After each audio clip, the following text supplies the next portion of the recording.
Bonsoir à tous, merci de nous rejoindre pour ce nouveau rendez-vous de Tête de l'Art et merci de passer ce début de soirée en notre compagnie. Dans l'émission de ce soir, nous allons parler 8e art. Les images sont autour de nous, de plus en plus nombreuses et de plus en plus sophistiquées, ne nous laissent jamais un sentiment de neutralité. Nous les sentons parfois intrusives ou poétiques, elles ravivent aussi des souvenirs passés, nous laissent un rapport avec nous-mêmes pouvant être salvateurs ou dévastateurs. Bref, elles ont envahi notre quotidien sans même que l'on en ait pris véritablement conscience. Ceux qui la fabriquent doivent avoir conscience de tout cela et doivent savoir manier l'objectif avec respect. C'est le cas de notre invité ce soir pour qui la photographie est un véritable prolongement de lui-même. Notre tête de l'art de ce soir s'appelle Michel Laurent.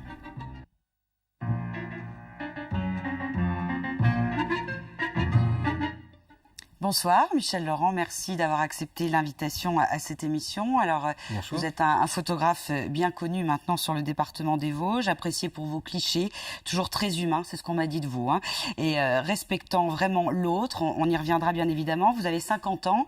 Au départ, vous avez exercé votre métier en qualité de boulanger et on verra malgré tout qu'aussi éloigné que ça puisse paraître, il y a des liens. Vous nous l'expliquerez bien sûr au cours de cette émission. Et puis, même si vous avez été boulanger de profession, vous avez quand même été, par le passé, assistant photographe en Haute-Savoie. Vous avez suivi des formations dans des écoles de publicité en Suisse.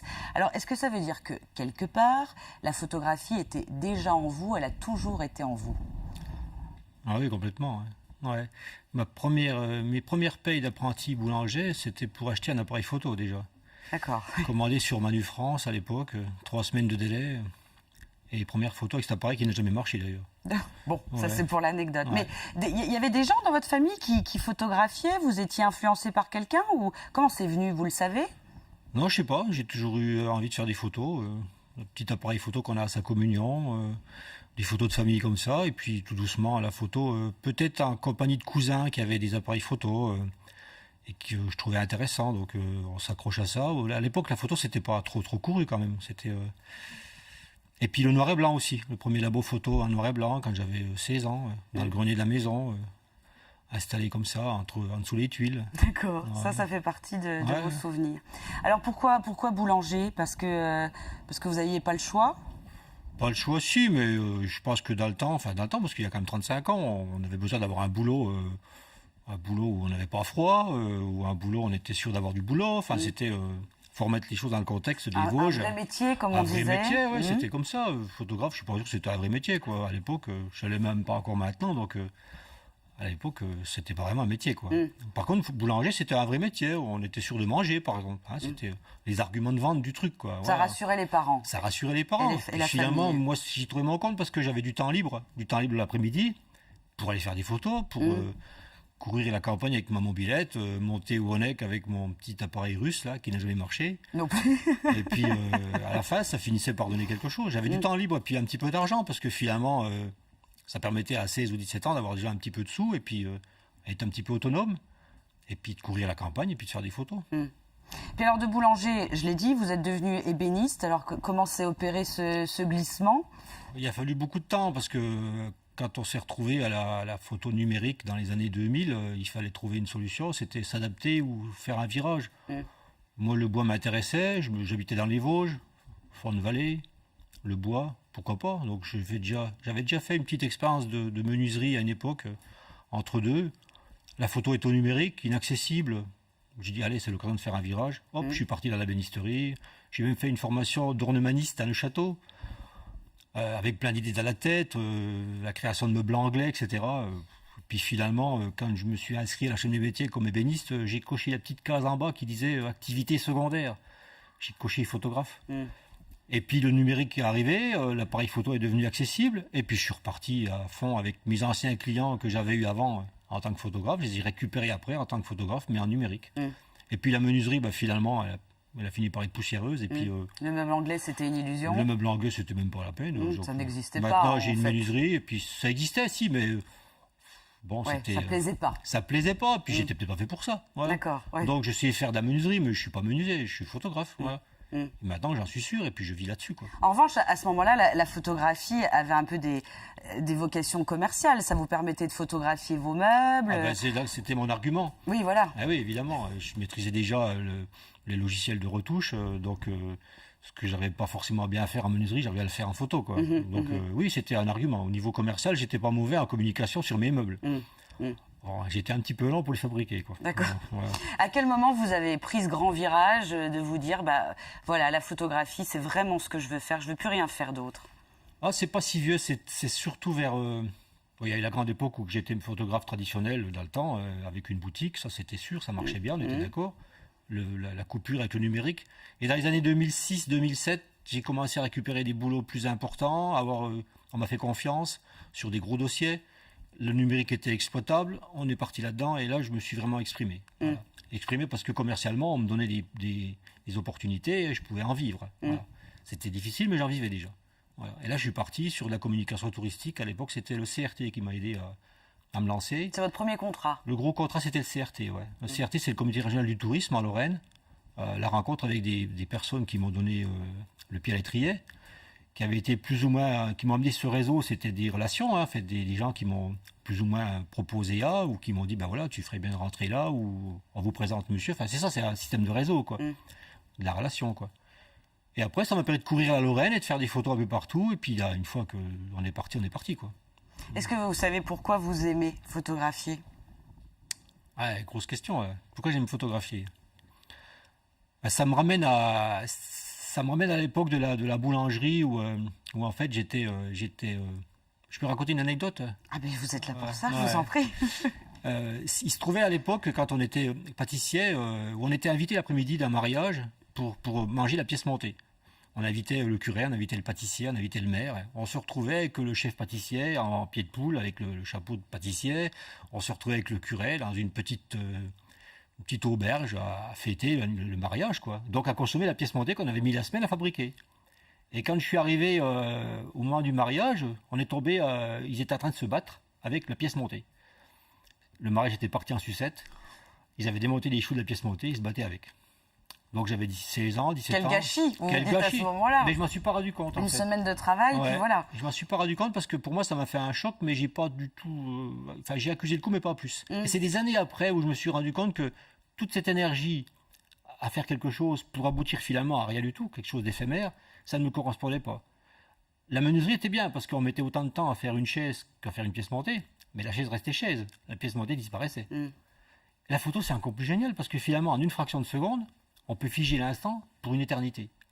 C'est magique. Et c'est ça qui vous plaît. Ah ben voilà, arrêtez le temps. C'est ce pouvoir sur le Voilà, temps. voilà. Alors c'est un petit peu prétentieux des fois, mais finalement oui, c'est ça.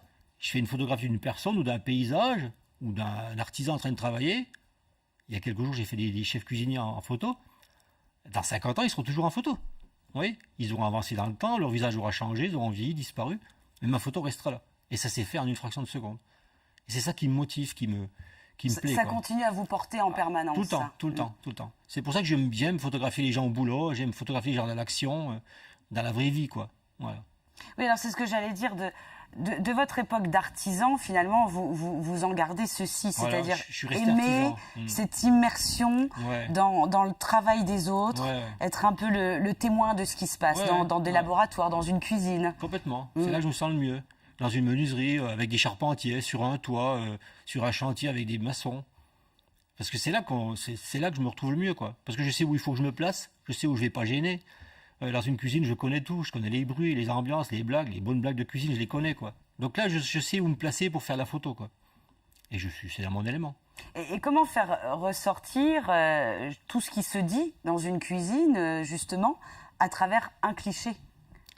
Alors, on verra plus tard, vous faites aussi de la vidéo, et c'est un complément pour vous, mais la photo n'a pas ce pouvoir de dire les mots. Alors, Ouais. comment vous faites? Eh bien, avec l'habitude, en fait, on voit les choses arriver. Et en ayant toujours l'œil au travers de l'objectif. Et en encadrant toujours avec quelque chose dans les yeux, on sent les choses monter, arriver, et hop, on fait la photo un peu avant, un peu après, et au moment opportun. Sans forcément faire beaucoup de photos, mais faire quelques photos juste au moment où il va. Parce qu'on sent les choses arriver, on sait où il faut se cadrer, on sait où il faut on connaît la perspective.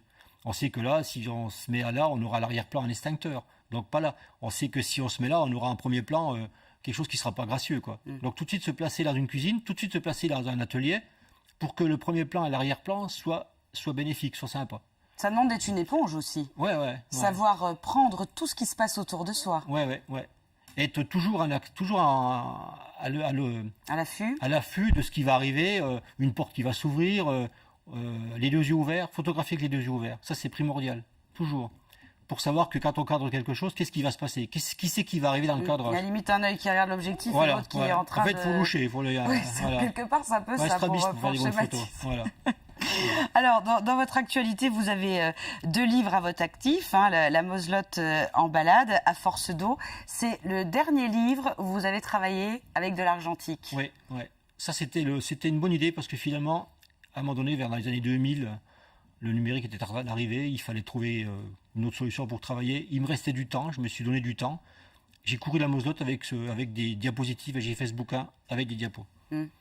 Le résultat, il aurait pu être fait avec de l'argentique, avec du numérique maintenant, mais à l'époque, c'était important. C'était la fin des diapos. À la fin, j'ai rangé mes appareils photo et je suis parti en menuiserie. Voilà. Vous regrettez cette époque de l'argentique? Non. Même s'il y avait ce côté peut-être plus artisanal, ça vous manque pas? Maintenant, c'est du bonheur. On a plein de matériel, on peut faire plein de photos. À l'époque, il fallait se cantonner sur 36 poses. C'est plus économique aussi. 72, c'était la fête, mais c'était plutôt 36. C'était difficile, il fallait attendre que la pellicule soit développée. Certains trouvent qu'il y a une certaine poésie à attendre la diapositive qui revient au bout de 3 jours. Oui, c'est ce qui se dit, oui. Moi, je ne trouve pas ça poétique du tout. Du tout. Non, moi, c'est... Non. Et puis, il y a ce livre, Le Massif des Vosges.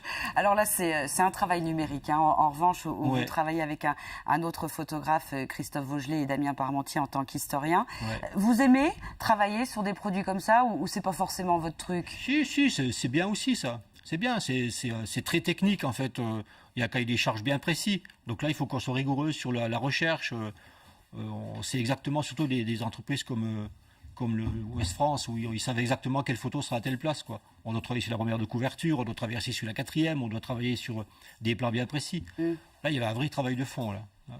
C'est un travail de photothéca, là. C'est pas un travail de prise de vue. J'ai l'impression que votre travail s'apparente presque à du reportage, finalement, puisque vous suivez vraiment des situations du quotidien. Il n'y a pas de mise en scène. Non. Ouais, c'est que du reportage que je fais. Et comment vous préparez justement vos modèles à ça? Parce que quand on fait de l'intrusion dans la vie de quelqu'un, il faut quand même bien savoir utiliser les bons mots, le convaincre, qu'il se sente à l'aise, comme sur un plateau de télévision, c'est le même principe. Moi, j'arrive comme un cheveu sur la soupe, mais avec mes mots, en fait. En fait, je sais où me placer, je les mets tout de suite à l'aise en leur expliquant que je parle souvent, que j'étais pâtissier avant, quand je suis dans une cuisine. Ça les rassure, ça, je pense. Ouais, ça les rassure, ça les fait rire aussi. Puis après, s'ils me demandent de faire des trucs, je peux leur faire des trucs. Je peux leur dresser une éclair ou je peux leur dresser des choses comme ça. Vous êtes participatif. Ah, ça m'arrive, ouais. Ça met tout de suite le monde à l'aise. Ils se rendent compte que le photographe, lui, il sait aussi faire des choses, quoi. Et dans une menuiserie, pareil. Et dans tous les boulots, c'est comme ça. Après, une fois que les gens sont rassurés, en fait, ils se lâchent. Ils sont eux-mêmes. Ils sont eux-mêmes, voilà. Et quand ils se découvrent, qu'est-ce qu'ils vous disent? Normalement, ils sont contents, en général. Ils sont contents. Ils se reconnaissent? Ouais. J'essaie d'être au plus proche de la réalité. Je fais pas d'artifice. Je retouche pas mes photos. Je recadre pas, quasiment pas. Je suis au... C'est du brut. C'est du brut, voilà. C'est l'instant présent, tel qu'il a été. J'ai une technique moderne, quand même. Je travaille sur des fichiers RAW. J'essaie d'avoir une bonne approche au niveau des prises de vue, mais j'essaie d'être le plus proche possible de la réalité. Alors, on va découvrir une autre photographe qui a une autre manière de travailler, même si vous connaissez très bien et que vous êtes complémentaires, mais ce ne sont pas du tout les mêmes clichés. C'est la personne que vous avez choisie comme étant votre invitée. Elle est bien connue également. Il s'agit de Noëlla Barra. C'est l'heure de l'invité de l'invité.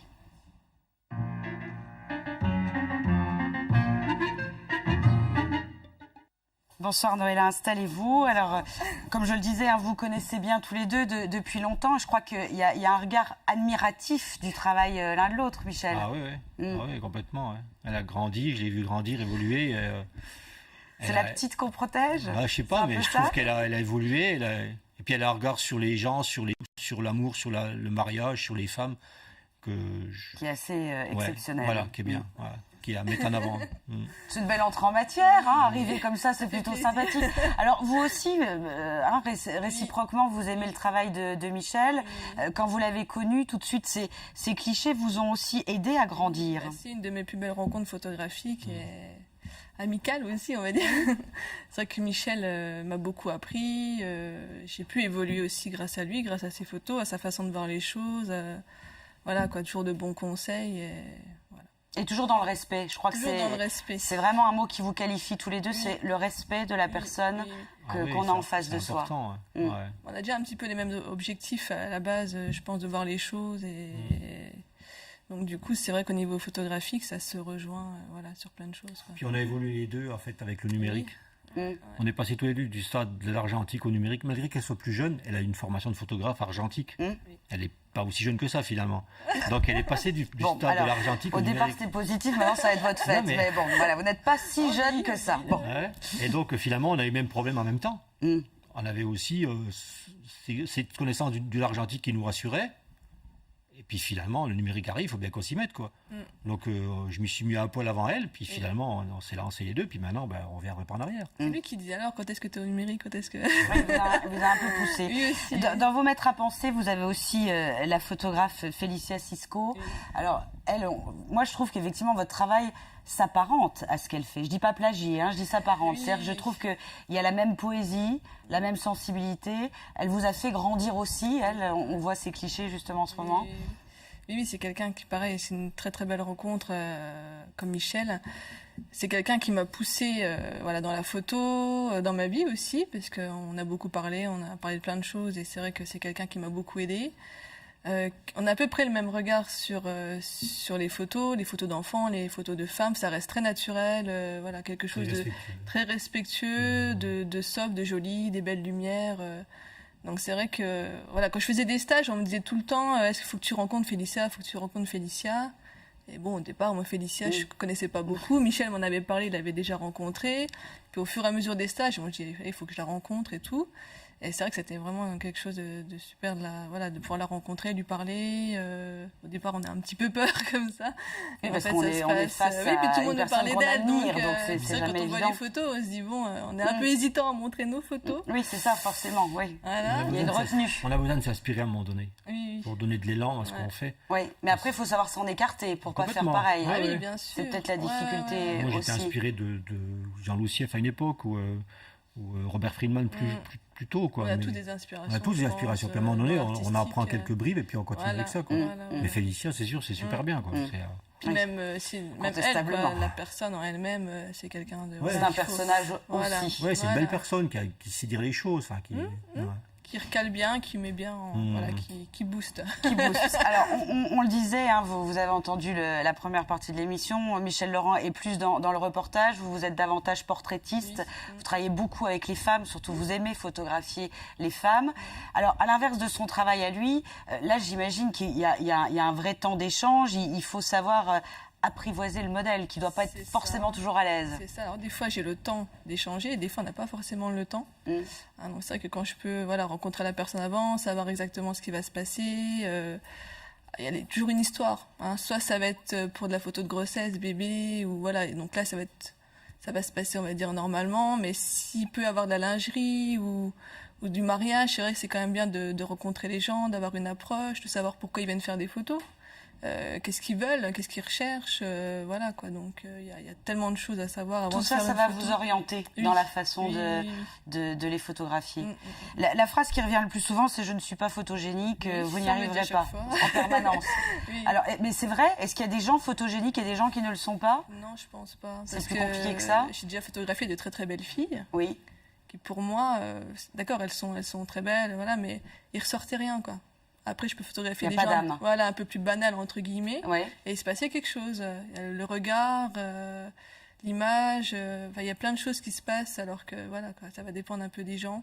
Non, la photogénie, ça, des fois, quand on me dit, vous savez, je vais faire des photos, mais je ne suis pas photogénique, je fais, c'est pas grave, quoi. Il n'y a pas besoin d'être mannequin pour être pris en photo. C'est pas le problème. Au contraire, vous préférez, de toute façon, la vraie vie. Vous avez travaillé aussi sur une opération qui a très très bien fonctionné. On en a tous entendu parler. Mon chien est une star. Donc là, c'était au profit de la SPA. C'est un projet que vous leur avez proposé.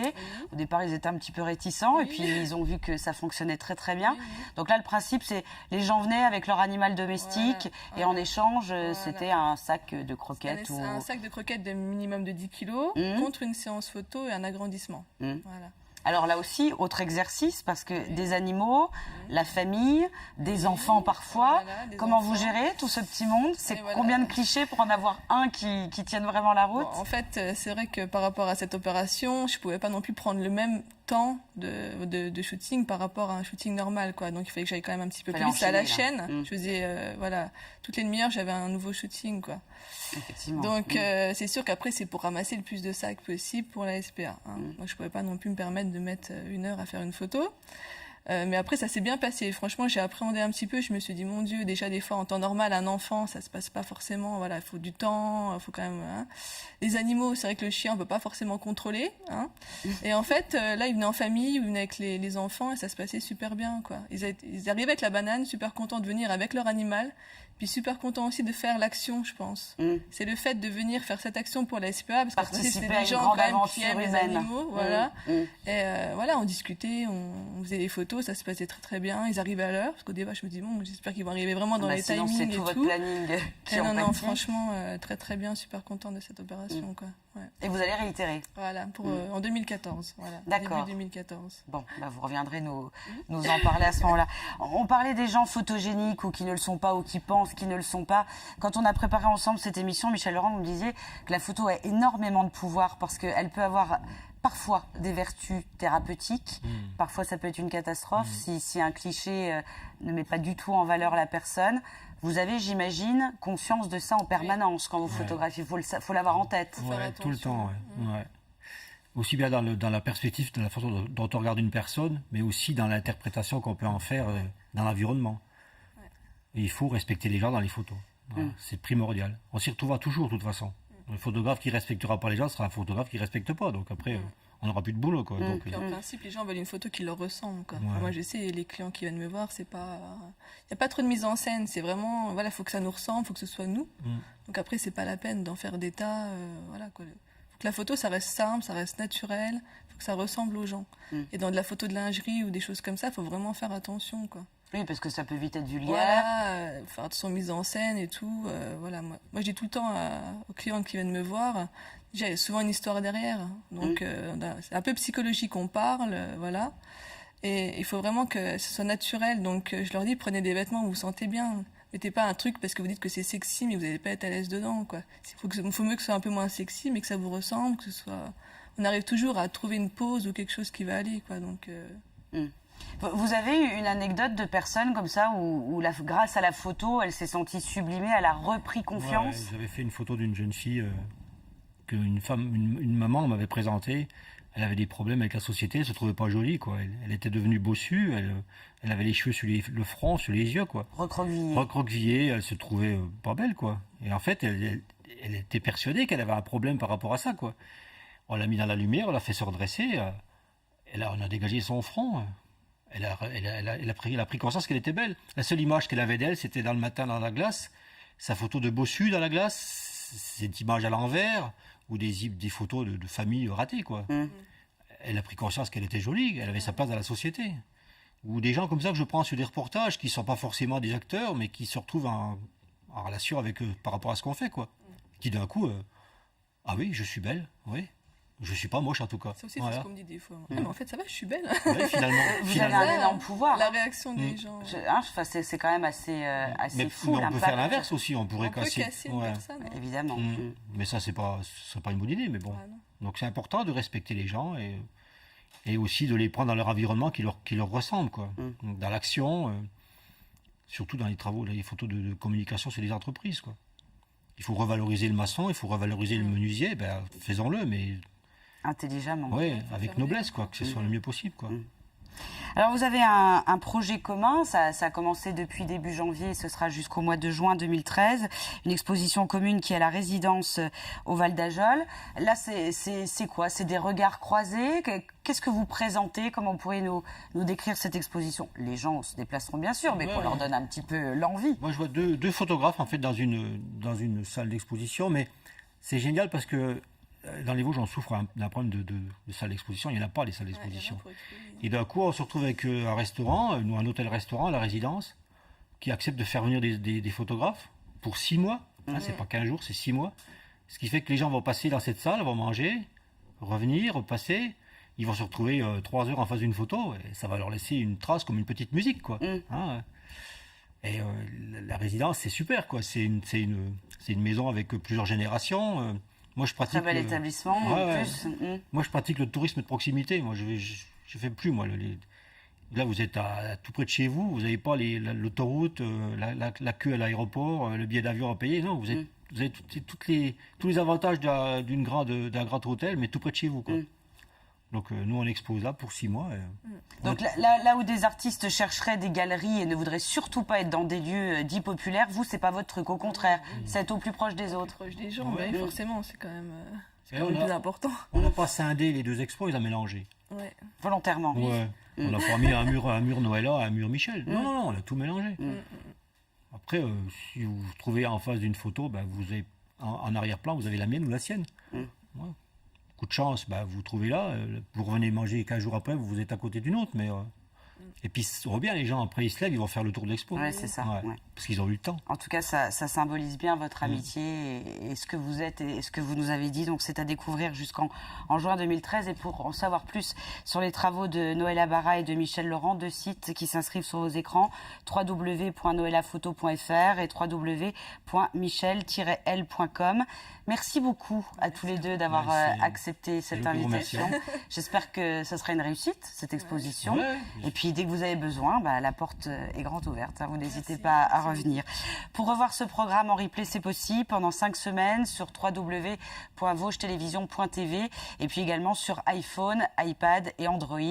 Voilà, Michel Laurent et Noëlla Barra étaient notre tête de l'art de la semaine. Très bonne soirée sur notre antenne. À bientôt.